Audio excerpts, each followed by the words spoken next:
शुक्ला के बेटे शरद शुक्ला जौनपुर से। पहले सीजन के एंड में वो घायल जरूर हुए थे लेकिन मरे नहीं है, अभी भी रेस के अंदर बहुत ज्यादा बरकरार है। वो मैं बात कर रहा हूँ मिर्जापुर के एसएसपी राम शरण मौर्य की। हाँ, आपको लगा था कि सीजन 1 के में ये मर चुके हैं लेकिन मरे नहीं है। मजाक के बोलो यूपी में पुलिस को मारना। इस लड़ाई के वो खिलाड़ी जिनके ऊपर ज्यादा लोग ध्यान नहीं दे रहे लेकिन फिर भी उनके पास इतना पावर है कि इस पूरी लड़ाई को पलट सकते हैं, इतनी क्षमता है उनके अंदर। गोरखपुर से अपने अफीम के सप्लायर लाला लाला लाला लाला लाला ये पूरी स्टोरी में दो नए एंगल जुड़े हैं मिर्जापुर सीजन 2 के अंदर। सबसे पहला तो यूपी के सीएम जो कि इतने ज्यादा पावरफुल है, खुद कालीन भैया भी उनको नकार नहीं सकते। और दूसरा बिहार के बाहुबली। ये भाई साहब दिखने में भले छोटे हैं लेकिन इनको मजाक में मत लेना, क्योंकि सीढ़ी कभी भी लगा सकते हैं आपके ऊपर। सबसे पहली बात जो कि ट्रेलर के रिलीज होने से पहले उसके पोस्टर में नोटिस हो गई थी ना कि मुन्ना भैया के गाड़ी के ऊपर उन्होंने अपने नेम प्लेट पे लिखवा लिया है किंग ऑफ मिर्जापुर। सीजन 1 के पहले एपिसोड में जब मुन्ना त्रिपाठी का इंट्रोडक्शन होता है ना, उसी सीन में हमको ये क्लियर करा दिया गया था कि उनको ये टाइटल चाहिए था, उनको मिर्जापुर की गद्दी पे राज करना है। उसके लिए वो अपने पिताजी तक को मरवाने के लिए तैयार थे। अब क्या सीजन 2 के अंदर उन्होंने मरवा दिया है सच में कालीन भैया को, तब जाके उनको नेम प्लेट मिला है? मुझे लगता है ऐसा तो नहीं होगा, क्योंकि वो लोग पंकज त्रिपाठी को सिर्फ ऐसे ही थोड़ी कास्ट कर लेंगे कि आए और पहले एपिसोड में या फिर दूसरे एपिसोड में मार दिया मुन्ना त्रिपाठी ने। बल्कि ट्रेलर के स्टार्टिंग में अगर आप डायलॉग्स पे फोकस करोगे ना, तो फिर कालीन भैया ने मुन्ना त्रिपाठी को पावर्स दे दी है मिर्जापुर चलाने की, पहले जितनी थी उससे ज्यादा। इसीलिए शायद फाइनली उनको चांस मिल गया अपने गाड़ी के ऊपर किंग ऑफ मिर्जापुर लिखवाने का। लेकिन ये जो सीजन 2 आ रहा है ना, उसके अंदर सबसे बड़ा क्वेश्चन तो यही है कि गुड्डू भैया बदला कैसे लेंगे। बदला तो लेने वाले ये हम सभी को पता है, लेकिन वो आखिर लेंगे कैसे? क्योंकि वो काम ही करते थे त्रिपाठियों के लिए। जितनी भी पावर थी गुड्डू पंडित के पास, वो सब की सब त्रिपाठियों की वजह से आई थी। खुद के अकेले के दम पे युद्ध तो छोड़ो, वो एक छोटा सा बैटल भी नहीं लड़ सकते, तो आखिर वो ये सब कुछ करेंगे कैसे?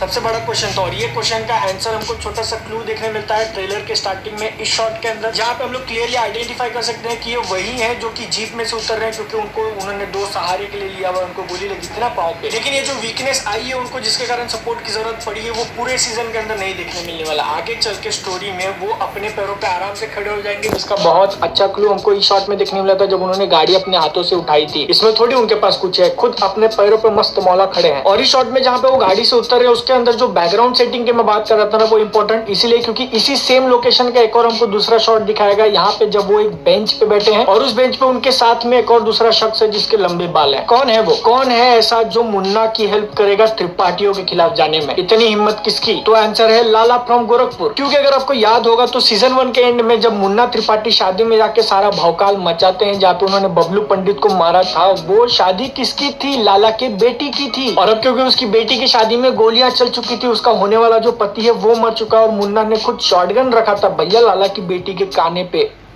तो ऐसे थोड़ी जाने देगा वो। और अगर आप इस शॉट को ध्यान से देखोगे ना, तो फिर वो लोग एक कब्रिस्तान में बैठे हुए हैं। बबलू के लिए तो वहां जाके बैठेंगे नहीं क्योंकि वो पंडित था, तो मैं भी यहाँ पे लाला जो है वो उसके होने वाली बेटी के पति के कब्र में जाके बैठा होगा, जिसके चांसेस मुझे थोड़े कम लग रहे हैं। लेकिन एक दूसरी पॉसिबिलिटी है कि वो खुद उसकी बेटी का कब्र हो सकता है। लाला की बेटी खुद मर सकती है, क्योंकि वो जो एंड वाला शादी के अंदर फाइट सीन था ना, वो पूरा नहीं दिखाया है। लास्ट में ऐसा वो गन रिलोड करते हैं मुन्ना भैया, सीजन वहां पे खत्म हुआ है। तो वो फाइट अगर कंटिन्यू आगे दिखाएंगे तो फिर मे भी लाला की बेटी वहां पे फिनिश। लाला और गुस्से में। तो इस बात की 99% गारंटी है कि गुड्डू पंडित को सपोर्ट मिलेगा लाला फ्रॉम गोरखपुर से, वो भी आदमी और गोलियों के साथ। लेकिन ये सब में एक बात क्लियर ये नहीं है कि लाला खुल के त्रिपाठियों के अगेंस्ट युद्ध लड़ेगा या नहीं, क्योंकि वो पावरफुल तो है, उसके पास बंदे हैं भैया चरस का ओपियम, मतलब अफीम का बिजनेस तो करता था वो, मतलब आदमी गोली की कमी नहीं है उसके पास। लेकिन ऐसा भी हो सकता है कि वो बैकग्राउंड में मतलब छुप के गुड्डू को सपोर्ट करे, ताकि उसका और त्रिपाठियों का सीधा पंगा ना हो। मतलब वो मुन्ना से तो बदला लेगा, लेकिन कालीन भैया से में भी शायद वो बदला ना ले। नेक्स्ट इंपॉर्टेंट सीन जो हमको ट्रेलर में देखने मिला है ना, उसमें गुड्डू पंडित अपने हाथों से पलटी हुई जीप को उठा रहे हैं। और अगर यहाँ पे आप गौर करके देखोगे ना, तो फिर ये वही सेम जीप लगती है जो कि मुन्ना त्रिपाठी चलाते हैं। और जीप के नीचे जो आदमी दबा हुआ है ना, उसके हाथ से भी ऐसा लग रहा है कि वो मुन्ना त्रिपाठी हो सकता है। ये सारे सीन को एनालाइज करने के बाद एक कंक्लूजन तो ये निकल सकता है कि इस सीन के अंदर गुड्डू पंडित मुन्ना त्रिपाठी को मार देगा।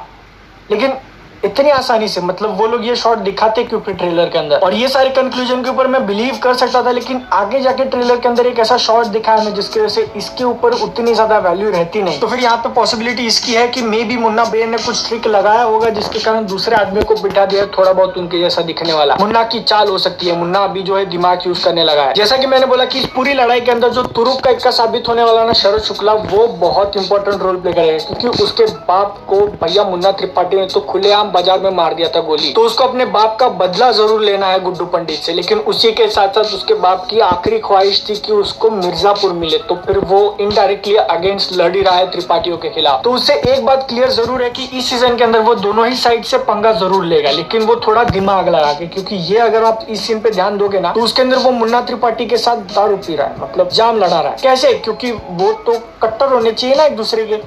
इसका आंसर आता है यूपी के सीएम और यूपी में होने वाला इलेक्शन। किंग ऑफ मिर्जापुर और किंग ऑफ जौनपुर कितना भी उड़ लेना, लेकिन वो सीएम के खिलाफ तो नहीं जा सकते ना, क्योंकि भैया वो उनके हाथ में सबसे बड़ी पावर है। तो अगर यूपी के सीएम ने ऐसा बोला कि इलेक्शन में दोनों को साथ मिलकर काम करना और उनको जिताना है, तो फिर उनको साथ में आके काम करना ही पड़ेगा। मतलब इस शॉट के अंदर आयरनी तो देखो, पोस्टर के ऊपर लिखा है कि आम का बटन दबाओ, यूपी को भय मुक्त बनाओ, और नीचे कालीन त्रिपाठी की फोटो। लोल गजगामिनी गुप्ता और गोलू भी एक बहुत इंपॉर्टेंट रोल प्ले करेंगे स्टोरी के अंदर, क्योंकि मुन्ना गुड्डू कौन था, गुड्डू पंडित के पास पावर तो है, जिगरा बहुत बड़ा है, लेकिन दिमाग नहीं है। तो डेफिनेटली इस पूरी स्टोरी में गोलू अपना दिमाग यूज करेंगे, जिससे वो बहुत ज्यादा मदद कर सकती हैं गुड्डू पंडित का। और भैया मतलब आप सरप्राइज मत हो जाना अगर उन्होंने बहुत अतरंगी और बहुत खतरनाक प्लान बनाए तो। बिहार के बाहुबली वाला जो एंगल डाला है ना उन्होंने स्टोरी के अंदर, उसको लेके अंदाजा लगाना थोड़ा मुश्किल है, क्योंकि पता नहीं वो किसके साइड होगा। सबसे पहले तो यूपी के सीएम ने हेल्प मांगी होगी, इलेक्शन में थोड़ा बहुत मदद मिलना चाहिए, इसलिए शायद उनको लिया होगा स्टोरी के अंदर। लेकिन इस सबके बीच में कालीन त्रिपाठी के लिए जो सबसे बड़ा कांटा साबित हो सकता है ना, वो है एसएसपी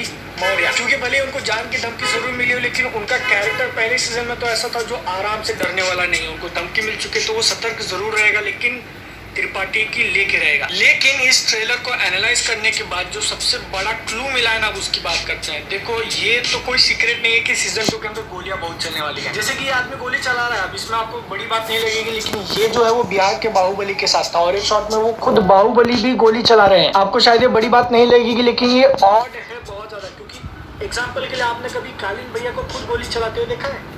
नहीं। जो पावरफुल लोग होते हैं वो खुद नहीं काम करते, तो ऐसी क्या जरूरत पड़ गई कि उनको खुद बंदूक हाथ में लेके फायर करना पड़ा? उसके पीछे एक बहुत बड़ा रीजन हो सकता है कि उनकी जान पे खतरा, प्लस उनके पीछे जो आदमी खड़ा है उसको खुद को गोली लगी हुई है। और इसी के साथ साथ ऐसे बहुत सारे एकदम क्विक शॉट्स उन्होंने ट्रेलर के एंड में डाले हैं, जहाँ पे फायरिंग हो रही है क्लब जैसे प्लेस में। और अगर आप ध्यान से एनालाइज करोगे तो ये वही सेम क्लब वाला प्लेस लग रहा है जहाँ पे ट्रेलर के स्टार्टिंग में मुन्ना खड़ा था और उसके पीछे भौकाल लिखा था। तो फाइनली ये सारी जो मैंने बातें बोली ना, उसको लिंक करके उसका कंक्लूजन निकालने का टाइम आ गया। और ये जो बात है ना, वो शायद आपको बिलीव नहीं होगी, क्योंकि मैंने बोला था कि इस ट्रेलर के स्टार्टिंग में उन्होंने एक बहुत बड़ी गलती कर दी अगर उनको ऐसा लग रहा था कि कोई पकड़ेगा नहीं इस बात को, क्योंकि उन्होंने वो शॉट ही ऐसा डाला है ट्रेलर के अंदर, उस बस एक फ्रेम को देखने के बाद ना स्टोरी क्लियर भी हो जाती है और कॉम्प्लिकेटेड भी। कौन सा शॉट है वो, लेकिन वो बताने से पहले मेरा आप लोगों से एक छोटा सा रिक्वेस्ट ये है कि अगर वीडियो में मजा आ रहा है ना, तो फिर ऐसे ही वीडियोस में हमेशा बनाता रहता हूँ, चैनल को सब्सक्राइब कर लो। अब बढ़ते हैं उस पॉइंट पे। ये रहा आपके सामने, अगर आप इसको ध्यान से देखोगे तो फिर अंधेरा ही दिखेगा आपको, बीच में बस थोड़ा बहुत गुड्डू पंडित है ऐसा अंदाजा लगेगा, लेकिन बैकग्राउंड में जो लाइट्स है उसको एनालाइज करने के बाद हम लोग इतनी बात तो बोल सकते हैं कि वो सेम प्लेस है जहाँ पे पहले फायरिंग हो रही थी, वो सारा क्लब वाला जो सीन था जहाँ पे पीछे भौकाल लिखा था। सिर्फ इतना छोटा कंक्लूजन निकालने के बाद इतनी आसानी से कैसे जाने देंगे आप? उन्होंने इस सीन को काला करके जो चीज छुपाने की कोशिश की है ना, उसको सामने तो ला के रखना ही पड़ेगा। इसीलिए मैंने क्या किया, ये ट्रेलर में से पहले तो इसका स्क्रीनशॉट लिया, फोटो एडिटर चालू करके उस पर ये फोटो लोड किया, फिर हमने ब्राइटनेस बहुत ज्यादा बढ़ाया, कॉन्ट्रास्ट थोड़ा कम किया, तब जाके क्लियर हुआ कि भैया इस फोटो में बीच में गुड्डू पंडित तो है, लेकिन उसके साइड में जो दो लोग हैं ना, उनको देखने के बाद पूरी दुनिया हिल गई। ये दोनों लोग जिसको गुड्डू पंडित ने पकड़ के रखा है ना, वो कोई और नहीं बल्कि मुन्ना त्रिपाठी और शरद शुक्ला है। मतलब कि इस सीन के अंदर या तो गुड्डू दोनों को मारेगा या फिर वो दोनों मिलके गुड्डू को। अब ये सारा फाइटिंग का सीक्वेंस सीजन के बीच में होगा या फिर एंड में, ये तो बताना भैया ऑलमोस्ट इम्पॉसिबल है मेरे लिए। लेकिन एक बात जरूर इससे ये निकल के सामने आती है कि गुड्डू पंडित को हल्के में मत लेना, बदले की आग में जल रहा है वो, भाई बीवी और बच्चा तीनों मरे हैं, नहीं छोड़ेगा वो। लेकिन ये सब कुछ बोलने के बाद भी मिर्जापुर सीजन 2 की स्टोरी में थोड़ी बहुत ऐसे पॉइंट्स हैं जिनके ऊपर कंक्लूजन निकालना मुश्किल है, क्योंकि उन कैरेक्टर्स के बारे में ज्यादा कुछ बताया नहीं गया। जैसे एग्जांपल के लिए कालीन की बीवी और उसका बाप। मुन्ना त्रिपाठी के लिए भी थोड़ा बहुत कोई एक एक्स्ट्रा स्टोरी एलिमेंट वो लोग डाल सकते हैं इसके अंदर, क्योंकि पहली बात तो उसका दोस्त मर चुका है, उसका जो प्यार था उसने खुद उसको मार दिया, और बाप ने जब मिर्जापुर दे ही दिया है तो वो करेगा क्या? मे भी ऐसा हो सकता है कि एक नया लव इंटरेस्ट वो वो लोग इस सीजन के अंदर डाले, जो ये हमको सीन के अंदर दिख रहा है ना, वो चालू हो चुका है, अपना काम कर रहा है। गुड्डू के पापा रमाकांत पंडित का जो कैरेक्टर है ना, वो भी थोड़ा बहुत एक छोटा मोटा असर ला सकता है स्टोरी के अंदर, क्योंकि अगर आप सोचने जाओगे तो फिर ये सब कुछ स्टार्ट उन्होंने ही किया था, उनके कारण ही पूरी मिर्जापुर की स्टोरी शुरू हुई। अब ये तो हो गए कुछ थोड़े बहुत स्पेकुलेशन जो कि मैंने ट्रेलर को एनालाइज करके किए। इसमें से कुछ बातें सही हो सकती है, कुछ बातें गलत भी हो सकती हैं। असल में होता क्या है ये तो हम लोग 23 अक्टूबर को जान लेंगे, लेकिन ऐसी मूवी और सीरीज के रिकमेंडेशन और उनके बारे में बातें मैं इंस्टाग्राम पे करता रहता हूँ, वहाँ पे फॉलो कर सकते हो। वीडियो पसंद आया तो फिर इसको एक लाइक जरूर कर देना। आपको क्या लगता है ये सारी थियरीज के बारे में, वो नीचे कमेंट सेक्शन में बता सकते हो, आपकी खुद की क्या थियरी है। मैं आपसे मिलूंगा नेक्स्ट वीडियो, तब तक के लिए जय हिंद, वंदे मातरम।